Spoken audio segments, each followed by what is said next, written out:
Hey guys, in today's video, I'm going to show you how to use director mode in Snapchat. If you want to level up your Snapchat videos with advanced editing tools, director mode is way to go. I walk you through how to access and use its features step by step. Now on your app, click the arrow down and select the director mode option.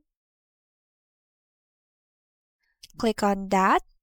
And then from there, you will be able to see the different tools of the director mode that provides advanced editing and filming tools, allows user to create more polished and professional looking content.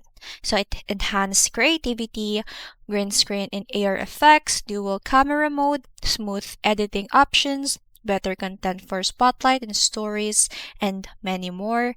And then that's how you use director mode and Snapchat. Thanks for watching, and I'll see you in the next one.